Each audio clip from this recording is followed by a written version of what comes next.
Good morning বন্ধুরা, তোমরা সকালে কেমন আছো? আশা করি ভালো আছো। আমিও খুব ভালো আছি। আমার সকালে কোনো টিউশন ছিল না, আমরা লেট করে উঠেছি ঘুম থেকে। তখন বাজে 8টা। রাস্তায় একটা লোক মাছ বিক্রি করতেছিল, তাই মা বললো দেখে আসগা কি মাছ এনেছে। তাই আমিও ব্রাশ করতে করতে চলে যাচ্ছি মাছ দেখতে। এই দেখো কত মাছ এনেছে। তারপর মাছ দেখে পরে ব্রাশ করতে করতে চলে যাচ্ছি। এই দেখো ঘরে এসে ফ্রেশও হয়ে গেল। একটু খেতে খেতে লাগছিল, তাই বসে বসে ভাবছিলাম কি খাওয়া যায়। তারপরে মনে পড়লো ঘরে চিড়ে আছে। দেখো এই কয়টি চিড়ে, চলো এই কয়টি চিড়ে নিয়ে কিছু বানানো যায়। আজকে একটু সিম্পল ভাবে বানাবো। দেখো চিড়েগুলো আগে ভিজেই পরে তুলে নিতে হবে একটা জায়গায়, কিন্তু দেখবে চিড়েগুলোকে বেশি ভিজানো চলবে না। এই দেখো আমার সব চিড়ে ভিজানো হয়ে গেছে। আরে এগুলোকে ভালো করে মিলিয়ে দিতে হবে। আজকে একটু বাদাম দিয়ে করবো। তখন বাদাম গুলোকে হালকা করে ভেজে দেবো। বাদাম ভাজার জন্য আমি কড়াইও চাপাই দিয়েছি গ্যাসের মধ্যে। কড়াইটা একটু গরম হলে ভালো করে বাদাম গুলোকে ভেজে নিতে হবে। ওইদিকে আমার বাদাম ভাজা হয়ে গেছে, তাই নামিয়ে নিয়েছি। এইদিকে আমি কড়াইয়ে তেল দিয়ে দিয়েছি। কড়াইয়ে তেলটা একটু খুন্তি করে নেড়ে নেবো। তারপর কড়াইয়ে তেলটা গরম হলে ভিজানো রাখা চিড়েগুলো দিয়ে দেবো। তারপর চিড়েগুলোকে ভালো করে ভেজে নিতে হবে। চিড়েগুলোকে দিয়ে দিতে হবে নুন, হলুদ। তারপর আবার ভালো করে ভেজে নিতে হবে। মিষ্টি হওয়ার জন্য দিয়ে দিতে হবে চিনি পরিমাণ মতো। আর আবার ভালো করে ভেজে নিতে হবে।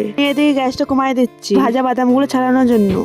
এই দেখো একটা বাটির থেকে থালার মধ্যে রেখে দিলাম। তারপর এভাবে ছাড়িয়ে নেব। মাঝে মধ্যে চিড়েগুলোকে একটু করে নেড়ে নিতে হবে। চিড়েগুলো নেড়ে পরে আবার ছাড়াতে শুরু করে দিলাম। দেখো আমার ছাড়ানো কমপ্লিট। এই বাদামগুলো এবারে চিড়ের মধ্যে দিয়ে পরে নেড়ে নেবো ভালো করে। আমার গ্যাসটা কমানো ছিল, আবার বাড়িয়ে দিলাম। তারপর আবার ভালো করে ভেজে নিলাম চিড়েগুলোকে। আমার চিড়েগুলো হয়ে গেছে, তাই আমি নামিয়ে নিলাম। খাওয়ার জন্য বেরো নিলাম দুটি, আর ভাইয়ের জন্য রেখেছি। এবার আমি খেয়ে বলবো কেমন হয়েছে।